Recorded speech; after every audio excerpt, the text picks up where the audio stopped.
अस्सलाम वालेकुम, मैं हबीबुर रहमान यज़दानी हूँ। जैसे मेरे भाई प्रोफेसर अब्दुल कदीर भट्टी साहब ने इन डिटेल सारी बात बता दी है कि हम कसूर में ये ऐसे कह लें कि बिल्कुल बॉर्डर लाइन का एरिया है, इंडिया के साथ इसकी बाउंड्री मिलती है। जिन्नों वाली मस्जिद, अल मरूफ जिन्नों वाली मस्जिद के नाम पे ये मस्जिद जानी जाती है। आप ये सामने मनाज़र देख रहे हैं, हमने आपके इसके अंदरून के मनाज़र भी आपको दिखा देंगे। ये मस्जिद गालिबन 1429 के अंदर इसको कहते हैं कि ये मस्जिद शुरू हुई थी।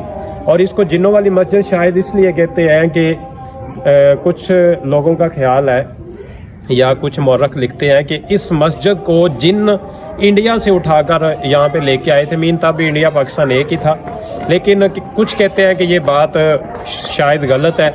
अब वल्लाह आलम इसके अंदर क्या चीज़ है।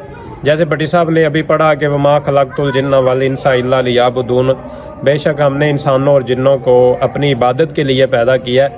और उसके बाद फिर 1463 के अंदर जाकर जब सादात ख़ानदान इंडिया के अंदर था, उसकी हुकूमत थी, उसकी हुकूमत जब ख़त्म हुई तो फिर मस्जिद का एक हिस्सा जो है वो ख़त्म हो गया। मसलन जैसे अभी कदीर साहब ने बात की है कि कसूर तबाह हो गया था, तो मस्जिद भी जो है इसका काफ़ी हिस्सा जो है वो तब शहीद हो चुका था। उसके बाद 1999 के अंदर फिर इसको दोबारा रीबिल्ड किया गया और इसके जो कारी साहब थे उन्होंने फिर इसके साथ जो है वो तावन किया, कापरेट किया और मस्जिद को दोबारा बिल्ड किया। अभी अंदर के मनाज़र हम आपको इन डिटेल दिखाते हैं कि ये मस्जिद लगता तो ऐसे ही है कि ज़माना कदीम की है, और इसमें कोई शक नहीं है, क्योंकि अंदर की जो इसकी इमारत है या जो नक्शो नगार है वो ज़माना कदीम की है।